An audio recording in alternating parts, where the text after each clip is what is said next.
संग चल रहा है कि परमेश्वर कबीर जी चारों युगों में आते हैं और वे स्वयं ही आकर के सत्य मार्ग को प्रचार करते हैं, पर सत्य मार्ग का तत्व ज्ञान का प्रचार करते हैं। जब परमेश्वर सतयुग में आते हैं उनका नाम सत्य सुकृत होता है और वो छोटी ही आयु में, बिल्कुल छोटी सी आयु में 2-3 वर्ष के ही वो सह शरीर आते हैं, कमल के फूल पर शिशु रूप धारण करते हैं। तो वो लीला में शरीर में जब छोटी आयु दिखा रहे होते हैं 2-3 वर्ष के ही, उसी समय से उस विद्वान वेदों के जो प्राकांड विद्वान माने जाते हैं उन ऋषियों महर्षियों के छक्के छुड़ा देते हैं और वो दांतों तले उंगली दबाते हैं, उनकी विशेष चर्चा का विषय बन जाते हैं। लेकिन उस बालक को, उस परमेश्वर के ज्ञान को वो ऋषिजन स्वीकार नहीं करते। परमात्मा कबीर जी जब युवा होते हैं शरीर के लीला में शरीर में, तो उनका बहुत ऋषियों के साथ, जैसे ये मनु जैसे महापुरुष, उनके साथ बातचीत होती है, उनके साथ चर्चा होती है। तो चर्चा में परमेश्वर उनको पराजित कर देता है। अब मनु जी से परमात्मा ने प्रश्न किया कि आप प्रभु को किस रूप में, किस फॉर्म में मानते हो। मनु जी ने कहा कि मैं परमात्मा को निराकार और साकार दोनों रूपों में मानता हूँ। निराकार तो वो परमात्मा, उसकी शक्ति है, वो दिखाई नहीं देता। साकार ये जगत उसी का रूप है, ये पृथ्वी, आकाश, चंद्रमा, सितारे, ये सब उसी का साकार रूप है। That's all. और वेदों में कहीं पर भी परमात्मा साकार नहीं लिखा है, परमात्मा वास्तव में निराकार ही है। समाधि दशा में उसका केवल प्रकाश देखा जा सकता है।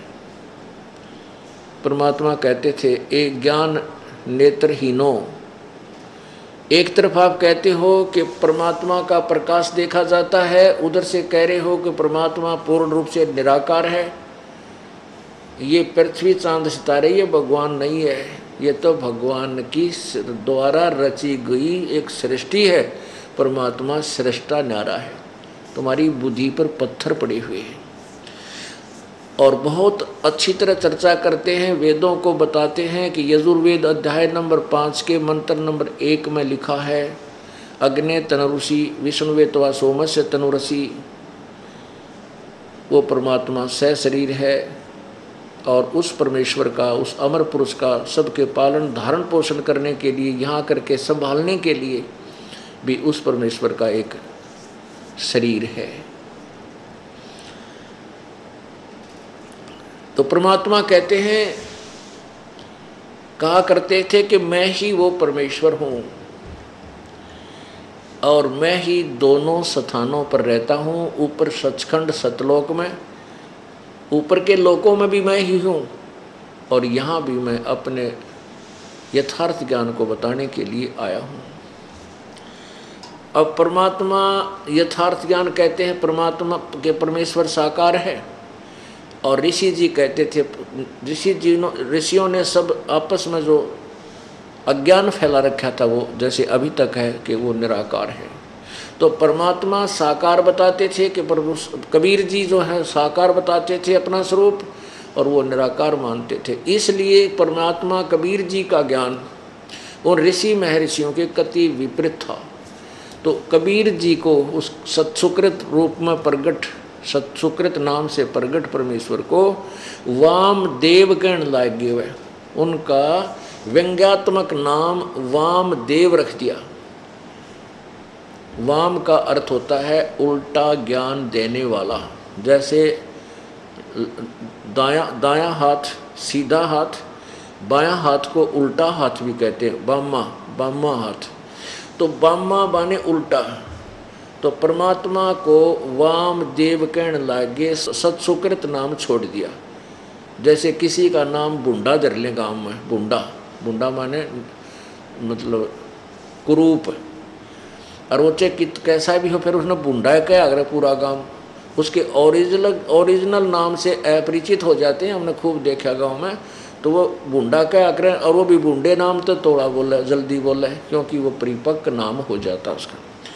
तो ऐसे ही उस परमेश्वर का नाम वामदेव रख दिया, और वाम का अर्थ है दो यानी ऊपर भी रह नीचे भी रह, कहते यू है वो वामदेव, ऊपर भी रहता और नीचे भी रहता है, यानी उस परमेश्वर के यथार्थ ज्ञान को स्वीकार किया, नहीं बकवाद करन लागे या मनु जैसे अज्ञानी। अब पुण्यात्माओं आपको थोड़ा सा झलक दिखाते हैं शिव पुराण में और वेद यजुर्वेद में उसी परमेश्वर का वामदेव जी का वर्णन। ये देखिएगा श्री शिव पुराण, गीता प्रेस गोरखपुर से प्रकाशित, और ये श्री शिव पुराण, संपादक हनुमान प्रसाद पोदार, प्रकाशक एवं मुद्रक गीता प्रेस गोरखपुर। इसके 606 पृष्ठ पे कैलाश संहिता ऋषियों का सूत जी से तथा वामदेव जी का सकंद से प्रश्न वर्णार्थ निरूपण के लिए अनुरोध। ऋषि बोले, महाभाग सूत जी, आप हमारे श्रेष्ठ गुरु हैं, अतः यदि आपका हम पर अनुग्रह है तो हम आपसे एक प्रश्न पूछते हैं। श्रद्धालु शिष्यों पर आप जैसे गुरुजन सदा स्नेह रखते हैं, इस बात को आपने इस समय हमें प्रत्यक्ष दिखा दिया है। मुने विराज होम के समय पहले आपने जो वामदेव का मत सूचित किया था, वामदेव का मत यानी वामदेव जी का के विचार, उसका पंथ, उसके द्वारा दिया गया ज्ञान, उसे हमने विस्तार पूर्वक नहीं सुना। अब हम बड़े आदर और श्रद्धा के साथ उसे सुनना चाहते हैं। कृपा सिंधु आप प्रश्न पूर्वक उसका वर्णन करें। ऋषियों की यह बात सुनकर सुन के सूत जी बोले, अब बताने लगे। सूत जी बोले, तुम्हारा कल्याण हो, तुम सब लोग सदा सुखी रहो। महाभाग महात्माओं, तुम भगवान शिव के भगत व दृढ़तापूर्वक व्रत का पालन करने वाले हो, यह निश्चित रूप से जानकर ही मैं तुम लोगों के समक्ष इस विषय का प्रसन्नतापूर्वक वर्णन करता हूँ। ध्यान देकर सुनो। पूर्व काल में रथंतर कल्प में महामुनि वामदेव माता के गर्भ से बाहर निकलते ही शिवतव के ज्ञाताओं में सर्वश्रेष्ठ माने जाने लगे। वे वेदों, आगमों, पुराणों तथा अन्य सब शास्त्रों के भी तात्विक अर्थ को जानने वाले थे। अब देखो, आप कह रहे हैं कि वो वामदेव जो थे वो वेदों और सदग्रंथों के तात्विक यानी तत्वदर्शी थे। आगे देखो, देवता, असुर तथा मनुष्य आदि जीवों के जन्म कर्मों का उन्हें भली भांति ज्ञान था। उनका संपूर्ण अंग भस्म लगाने से जब उज्जवल दिखाई देता था, उनके मस्तक पर जटाओं का समूह शोभा देता था। वे किसी के आश्रित नहीं थे, उनके मन में किसी वस्तु की इच्छा नहीं थी। वे शीत उष्ण आदि द्वंद्वों से परे तथा अहंकार शून्य थे, उनमें अहंकार नहीं था। वे दिगंबर महाज्ञानी महात्मा दूसरे महेश्वर के समान जान पड़ते थे। उन्हीं के जैसे स्वभाव वाले बड़े बड़े मुनि शिष्य होकर उन्हें घेरे रहते थे। वे अपने चरणों के स्पर्श जनित पुण्य से इस पृथ्वी को पवित्र करते हुए सब और विचरते और अपने चित्त को निरंतर परमधाम स्वरूप परब्रह्म परमात्मा में लगाए रहते थे। अब कितना स्पष्ट कर दिया। अब इन ऋषियों ने को इतना ज्ञान है कि वो माँ तो पैदा हुए थे। अब जैसे कबीर परमेश्वर के विषय में अब दंत कथा के आधार पर बहुत से शास्त्रों में लिखा है, शास्त्र तो नहीं कह सकते, दंत कथाओं युक्त पुस्तकों में लिखा है कि कबीर जी एक कबीर जी का जन्म एक विधवा ब्राह्मणी से हुआ। उनका कथन है थोड़ा सा घुमा फिरा के कि एक विधवा ब्राह्मणी थी, उसमें महर्षि रामानंद जी काशी में बड़े विद्वान और सिद्धि युक्त माने जाते थे। वो उसने जाकर के उनके उस महात्मा जी के चरण स्पर्श किए। रामानंद जी ने आशीर्वाद दे दिया, बेटी पुत्रवती हो। ओहो, वो कहने लगे, हे महाराज मैं तो विधवा हूँ, मैं पुत्रवती कैसे हो सकती हूँ? अब मैंने जो दे दिया वो तो फलेगा ही फलेगा। कहते हैं इस कारण से वो लड़की गर्भवती होगी और फिर वो शर्म के मारे उसने कहीं पर डाले। अरे भले आदमी हो, कुछ तो सोचो। ब्राह्मण कुल में लड़कियों का पुनर्विवाह नहीं होता था उसमें, लेकिन उनकी ड्रेस अलग बना दी जाती थी। वो सफ़ेद साड़ी बांधते थे, सफ़ेद उनका वाणा होता था, वेशभूषा होती थी। वो दूर से पता लग जाता था कि ये लड़की विधवा है। और वो महर्षि वो रामानंद जी अंधा था कि जिसने उन्हें कह दिया पुत्रवती हो। और पुण्यात्माओं, फिर उस लड़की के और भी तो थोड़ा बहुत बताना चाहिए था, किसकी पत्नी थी, उसके मृत पति का के नाम था और वह कौन से मोहल्ले में रहा करती। एक बकवाद कर देते कि वह शर्म के मारे गिर आई और फिर वह नीरू नीवा ठा लेगी। तो इनकी बुद्धि यही टेकी हुई है कि कोई भी माँ के बिना उत्पन्न नहीं हो सकता। जैसे यहाँ के भगवान श्री कृष्ण जी, रामचंद्र जी सभी माँ से ही जन्म लेकर के यहाँ भगवान कब आए। तो ये सभी इसी प्रकार यहाँ क्या कह रहे हैं कि माँ के गर्भ से निकलते ही और वो बाहर आते ही वह यानी अपना तत्व ज्ञान प्रचार करने लगी। अरे तेरा भला ये तब उठा के दिखाओ न माँ के गर्भ, तो कोई भी तो दिखा दो, पैदा होते चल जाओ पैर। ये तो परमात्मा चले चलाए थे और माँ से पैदा नहीं हुए थे, छोटी ही आयु में 2-3 वर्ष के ही, क्योंकि लीला में शरीर को मालिक अपना दिखाते हुए आगे चलते। नहीं तो कोई ना माने, नहीं सोचो जादूगर है, कोई उसने सेवड़ा कहने लग जा और कोई उसको जो है ना भूत प्रेत मान कर उसके निकट भी ना जाते। भगवान कह जाए वो 1-2 चमत्कार तुरंत कर दें। तो इस प्रकार परमात्मा ने भोली आत्माओं को विधिवत ही समझाना उचित समझा। अब क्या लिखा है,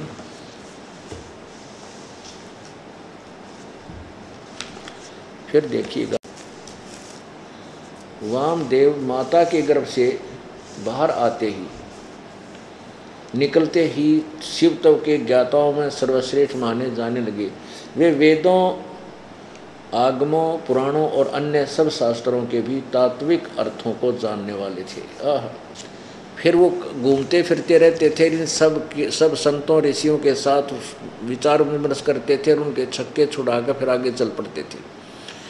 एक बार इसमें लिखा है कि वो वामदेव जी अपने कुछ शिष्य जो बन गए थे उनके साथ कार्तिकेय के पास गए, जो भगवान शिव का पुत्र है, उसको सकंद भी कहते हैं। उसके पास गए तो उनसे क्या वार्ता की, ये देखिएगा। पृष्ठ 610 पे शिव पुराण और कैलाश संहिता में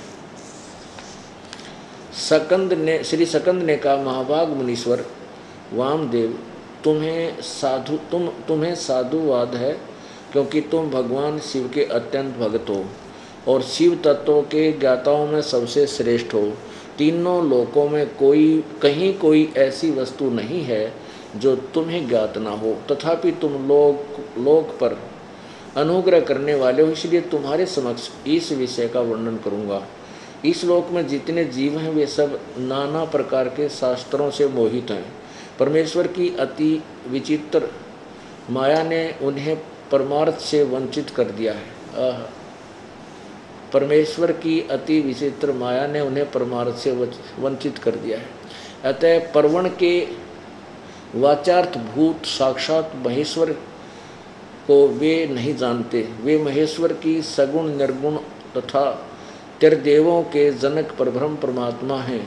मैं अपना दाहिना हाथ उठाकर तुमसे शपथ पूर्वक कहता हूँ, यह सत्य है, ये सत्य है, सत्य है। मैं बार बार इस सत्य को दोहराता हूँ कि पर्वण के अर्थ साक्षात शिव ही हैं श्रुतियों और स्मृति शास्त्रों पुराणों तथा आगमों में प्रधानता उन्हीं को परवण का वाचार्थ बताया गया है।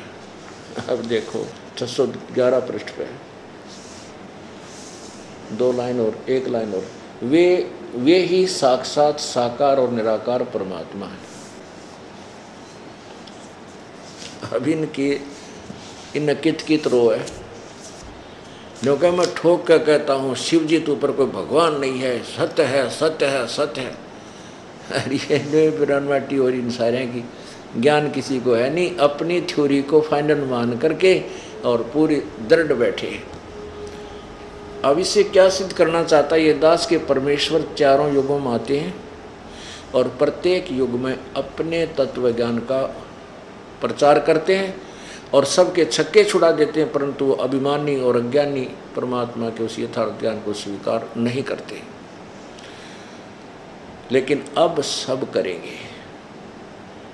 अब कैसे करेंगे, क्यों करेंगे, ये आने वाले इस 2 दिनों में आपको स्पष्ट करेंगे।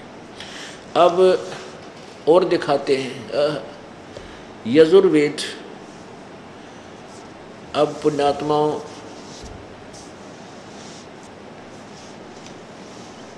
हमने इन ऋषि महर्षियों को बहुत उत्तम और बहुत ही विद्वान पुरुष मान रखा था।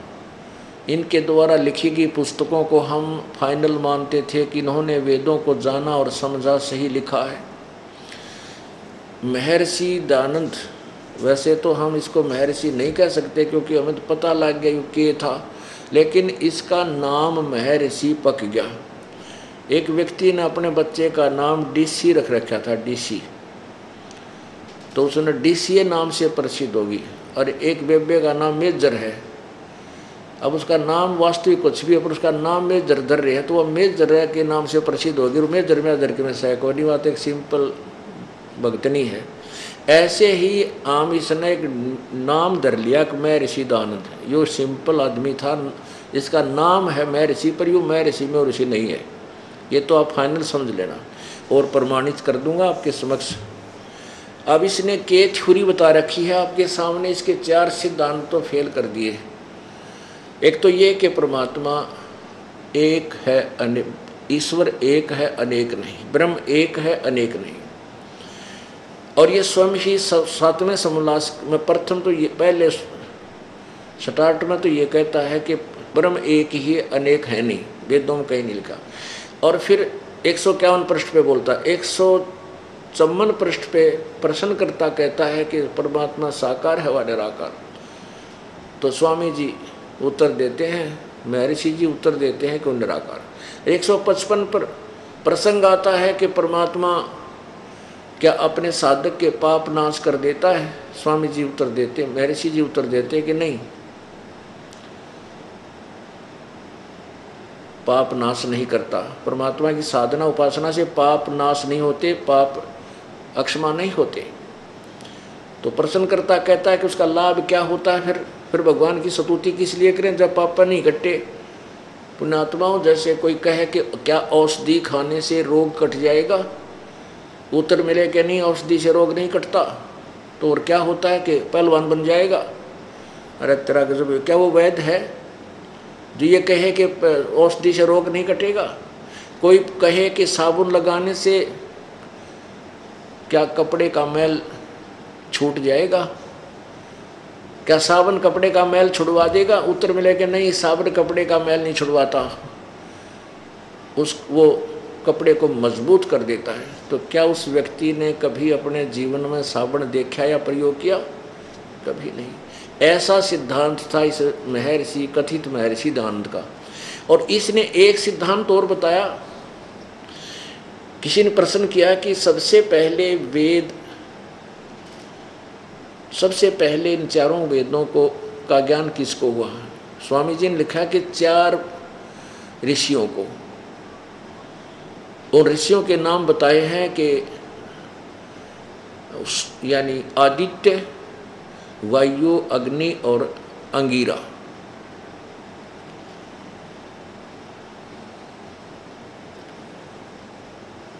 वायु, अग्नि, आदित्य और अंगिरा, इन 4 ऋषियों को सबसे पहले वेद प्राप्त हुए।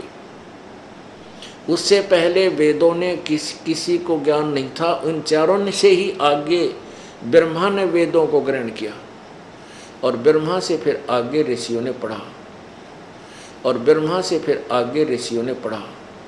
यह थ्योरी अब आप पर फेल कर रहे हैं। अपनात्मा, जब तक आप अपने उस बॉक्स को खोल कर नहीं देखोगे जिसके ऊपर लिखा है शुद्ध देसी घी, यानी शुद्ध भैंस व गाय का देसी घी, और दास ने अपना खोल के देख लिया कि उसमें तो गोबर है, लेवल है देसी घी का, है गोबर। अब दास आपको दिखाता है कि देखो यही लेवल मेरे पास था और इसमें देसी घी नहीं है तो गोबर है, आप भी खोल कर देख लो, क्यों इसको डरे बैठे हो। तो इस सत्यार्थ प्रकाश रूपी जिसके ऊपर वेदों का लेवल ला रखा था कि वेदों अनुसार ज्ञान है, तो इस दास ने वो जो हमने भी लेकर रखा था यो देसी घी का पीपा मान के, अब यो टीन खोल के देख लिया, इसमें गोबर भरा पाया। मन ने तो दिया पटक, औरों को दिखाऊं कि देख तो तेरे वाले में भी देख ले खोल कर क्या घी है क्योंकि गोबर है इसमें। तो अब खोल कर देखोगे, दास दिखावेगा कि खोल कर देख लो, इसकी सील बंद कर रखी तुमने, तो सब में गोबर था ही सभी के। अब देखो दिखाता हूँ आपके सामने इस सत्यार्थ रूपी टीन में गोबर और वेदों का लेवल ला रखा, देसी घी का लेवल। ये देखो महर्षि दानंद सरस्वती, देखो महापुरुष कैसे आंकड़े बैठे हैं। अब इनके इस पोज ने देख कर आदमी कटका मर जाएगी। सब महापुरुष तो कदे देखा ना और दिखा है, ये तो भगवान से मिल चुका है कति। और वेदों का ऐसा ज्ञाता बस पूछा मत। ये दंत कथा सुनाने वाले ने क्या करते, महर्षि दानंद ने तो समाधि लाला वेदा के अर्थ ढूंढे हैं भाई, ये तो बड़ा महाविद्वान था। अब ये देखिए इसकी समाधि भांग पिए पढ़ा रहा करता। ये देखो सत्यार्थ प्रकाश, ये कहते हैं वेद आदि विविध सद शास्त्र, शास्त्र प्रमाणई, यानी वेद आदि सत्य शास्त्रों के प्रमाणों से इसका रचा गया है। किसके द्वारा?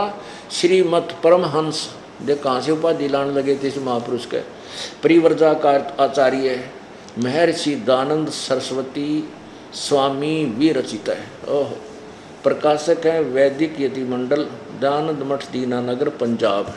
प्रकाशक कहाँ से है? आचार्य प्रिंटिंग प्रेस, दानंद मठ, गोहाना मार्ग, रोहतक से प्रकाशित है। रोहतक से। इसके 7वें समोल्लास में यहाँ से प्रारंभ होता है 151 पृष्ठ से, ये 150 है। ये 7वां समोल्लास यहाँ से प्रारंभ हुआ, 7वां समोल्लास। प्रश्नकर्ता ने प्रश्न किया, वेद में ईश्वर अनेक हैं, इस बात को तुम मानते हो या नहीं? उत्तर नहीं मानते। महर्षि जी कहते हैं क्योंकि चारों वेदों में कहीं यह नहीं लिखा कि जिससे अनेक ईश्वर सिद्ध हों, किंतु यह तो लिखा है कि ईश्वर एक है। अब ईश्वर एक तो कहे लिखा है, वेदों में कहीं लिखा कि अनेक ईश्वर हैं। अब देखो आप, अरे वाह, प्रथम समोल्लास में आप ही लिख रहे हैं 15 पृष्ठ पर कि सबसे बड़ा होने से ईश्वर का नाम ब्रह्म है। ईश्वर को ब्रह्म भी कहते हैं, ब्रह्म कहो चाहे ईश्वर, आगे समझ में, ब्रह्म कहो चाहे ईश्वर। अब यहाँ कहते हैं, यहाँ ये समझो कि स्वामी जी कहते हैं कि चारों वेदों में कहीं नहीं लिखा कि जिससे अनेक ईश्वर में अर्थात ब्रह्म सिद्ध हों, अनेक ब्रह्म सिद्ध हों। और देखिए और तेरा गजब भैया, अब देखना 7वां समोल्लास 154 पर किसी ने पूछा कि भगवान साकार, ईश्वर साकार है व निराकार, ब्रह्म साकार है व निराकार? उत्तर स्वामी जी का निराकार। अब देखो 155 पर, अगले पर झूठ बोल दी। 155 पृष्ठ पे 7वां समोल्लास। प्रश्नकर्ता ने कहा परमेश्वर की स्तुति, प्रार्थना और उपासना करनी चाहिए व नहीं? उत्तर करनी चाहिए। स्वामी जी कहते प्रार्थना तो करनी चाहिए, भगवान की स्तुति आदि उपासना करनी चाहिए, भक्ति करे। प्रश्न क्या स्तुति आदि करने से ईश्वर अपना भ्रम छोड़कर प्रार्थना स्तुति करने वाले के पाप छुड़वा देगा? स्तुति प्रार्थना करने वाले के पाप छुड़वा देगा? उत्तर में महर्षि जी का नहीं। तो प्रश्नकर्ता कहता फिर स्तुति क्यों, किस लिए करें? उत्तर उनके करने का फल अन्य ही है। प्रश्नकर्ता कहता है क्या फल है? फिर स्वामी महर्षि दांत कहते हैं स्तुति से ईश्वर में प्रीति, उसके गुण कर्म स्वभाव से अपने गुण कर्म स्वभाव का सुधरना, प्रार्थना से निरअभिमानता, उत्साह से सहाय का मिला, उपासना से परब्रह्म से मेल और उसका साक्षात्कार होना। इस एक के सेंटेंस में इस निराकार की परिभाषा भी खत्म होगी और अनेक एक परमात्मा एक ब्रह्म है वह भी खत्म होगी। परब्रह्म का अर्थ होता है दूसरा ब्रह्म, दूसरा ईश्वर। जैसे ये ब्रह्म को ईश्वर कहते हैं, दूसरा ईश्वर, एक जैसे दादा एक परदादा, नेक्स्ट यानी अन्य। अपने आत्मा इसने कित रोए और तेरा गिर भैया।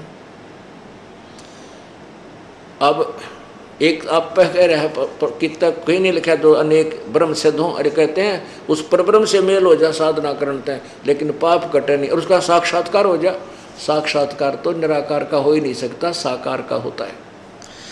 अब इसके दो सिद्धांत फेल हो गए।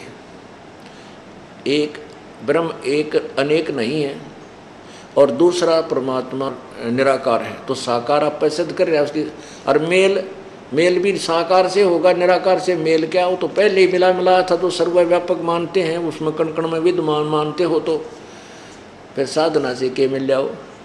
अब तीसरी थ्योरी वेद समाप्त खत्म करेगा, कंडम करेगा जिसको ये सत्य मानते हैं। यजुर्वेद अध्याय नंबर 8 का मंत्र नंबर 13, जिसमें 6 बार लिखा कि परमात्मा घोर पाप को भी नाश कर देता है। अब देखिएगा पुण्यात्मा वैसे ये बहुत बार दास दिखा चुका है, लेकिन प्रत्येक सत्संग में लगभग 70% श्रोता बदल जाते हैं। इसलिए प्रत्येक को ये लेक्चर, ये वचन, ये ज्ञान देना अनिवार्य समझता है ये दास, ताकि प्रत्येक तक ये सत्य पहुँचे और फिर वो अपने टीन खोल कर देख लें घर पर जाके और फिर उनसे कंपेयर कर लें जो दास ने सच्चाई बताई है, फिर दृढ़ हो जाएंगे। फिर परमात्मा पाना कोई ज़्यादा कठिन नहीं है। ये निर्णय होना मुश्किल हो रहा है कि वो दुर्लभ है कि हम कौन सी विधि अपनाएं जिसे परमात्मा प्राप्त हो, और उसका कहाँ प्रमाण है कि इसे भगवान मिलता है, उसके लिए अपने सदग्रंथ ही प्रमाण है। अब यजुर्वेद देखना, ये महर्षि दानंद सरस्वती द्वारा ही इसका अनुवाद है।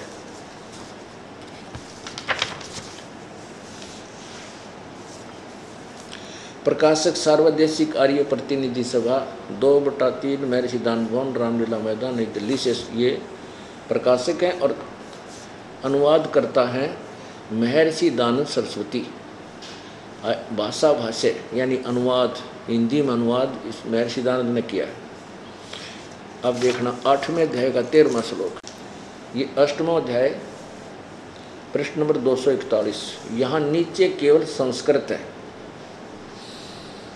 ये 13वां श्लोक मंत्र है। मंत्र को चाहे श्लोक एक का बात होती है, वैसे ये अनाड़ियों के ना वेदों के तो मंत्र हैं और गीता के श्लोक हैं। तेरा के जब दो हैं ये, इनको दो एक हो चाहे मंत्र कह दो। अब यहाँ इन्होंने 242 पर अनुवाद किया है पृष्ठ पे।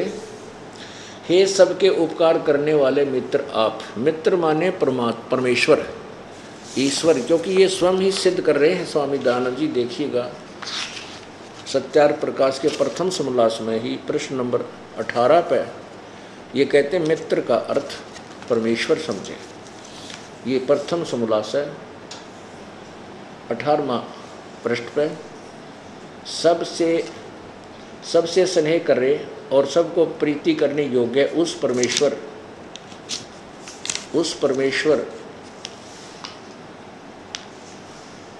वह परमेश्वर सबका सच्चा मित्र है। इससे परमेश्वर का नाम मित्र है। तो यहाँ मित्र मीन परमेश्वर समझे। 242 पृष्ठ पे हे सबके उपकार करने वाले परमेश्वर, मित्र माने परमेश्वर आप। दान देने वाले के एन से माने अपराध, अपराध को चाहे पाप को, क्योंकि एन से माने पाप, ये खुद अनुवाद किया है। एन से माने अपराध अर्थात पाप के, अवजनम माने विनाश यानी अक्षमा करने वाले, असी माने हो मनुष्य कर्तस्य साधारण मनुष्यों के किए हुए, एन से माने अपराध के, अवजनम माने अवजनम विनाश करने वाले यानी क्षमा करने वाले हो। पिता के किए हुए, एन से माने विरोध आचरण लिखा है, यहाँ हम पाप ही कहें, अधर्म अपराध ही कहें, पाप के अच्छे प्रकार हरने वाले हो। अपने किए हुए, एन से का अर्थ पाप, पाप के, अवजन मन दूर करने वाले ऐसी माने हो। एन से अधर्म के अधर्म यानी पाप के पाप अर्थात घोर पाप के नाश करने हारे हो। जानता हुआ मैं जो कुछ भी अधर्म आचरण किया करता हूँ वह करूँ, अनजान मैं तो जो कुछ भी किया करता हूँ वह करूँ, उस सब के, एन से माने पाप, पाप को, पाप के दुष्ट आचरण नहीं, पाप के, अवैधन माने दूर करने वाले, आप असी माने हैं। इसमें वेद ने तो तोड़ पाड़ दिया कि भगवान सारे घोर जान के अनजाने में जो भी पाप हो चुके हैं वो सब को नाश कर देता जो सत साधना करे। अब जैसे कपड़ा मैला चाहे तो वैसे स्वाभाविक हो गया, या कोई रपट का गिर गया, माटी लगी, गार में दस लदपद हो गया, तो साबुन और पानी सारे ही मैल को काट देता है, छोड़ देता, नाश कर देता है। और ये खुद कहते हैं वेद जो है सत्य विद्या का पुस्तक है। देखिएगा इस यजुर्वेद के बैक में महर्षि दानंद जी की अपनी टिप्पणी है कि वेद सब विद्याओं का सत्य पुस्तक है। महर्षि दानंद, वेद सत्य है, ये पता नहीं इसके मुंह तक क्यों करने के लिए एक सच्चाई कि वेदों में जो लिखा वो सत्य है, लेकिन महर्षि दानंद ने लिखा वो वेदों के विपरीत है। तो क्या है वो? असत्य अर्थात गोबर है। अब इनका चौथा सिद्धांत तो फेल करना है। इन्होंने कहा कि सबसे पहले चार ऋषियों को परमात्मा ने उनके अंदर जीव सत रूप में, जैसे ये काल क्या करता है, ये किसी भी प्राणी के अंदर भूत की तरह प्रवेश करके, जैसे श्री कृष्ण में प्रवेश करके महाभारत करवा दी, और विष्णु पुराण में आपको दिखाया था कि एक राजा के शरीर में प्रवेश करके राक्षस मार दिए देवताओं के पक्ष में। तो ऐसे ही इसने जीव सत रूप में यानी जीव की तरह सतीत होकर उनके अंदर प्रवेश करके और चारों वेदों का ज्ञान कहते हैं एक एक ऋषि को दिया।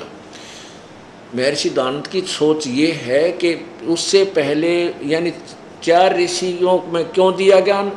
किसी ने प्रश्न किया कि वो सबसे अच्छी आत्माएं थी, सबसे पहले उनसे अच्छी आत्मा, चारों से अच्छी आत्मा कोई नहीं थी, इसलिए उन पवित्र आत्माओं में परमात्मा ने ज्ञान दिया और फिर उन चारों से आगे ब्रह्मा ने प्राप्त किया, ब्रह्मा से फिर आगे ज्ञान फैला।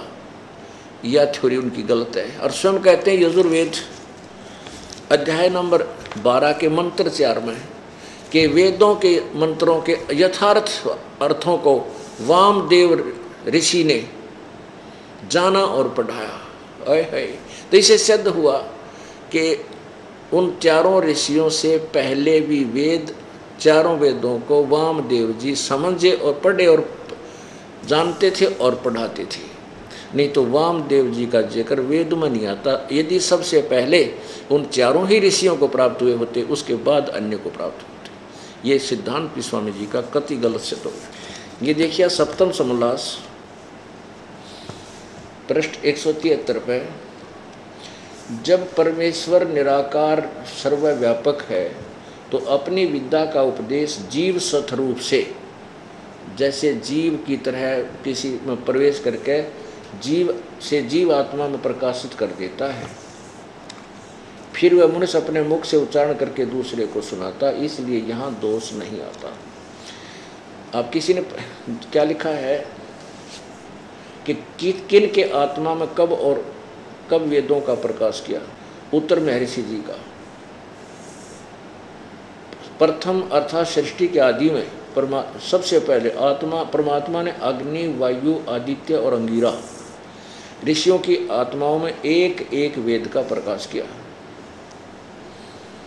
अब किसी ने कहा, प्रश्नकर्ता कहता है कि इस वचन से ब्रह्मा जी के हृदय वेदों का उपदेश किया, यह यदि अग्नि आदि ऋषियों में के आत्माओं में कहा,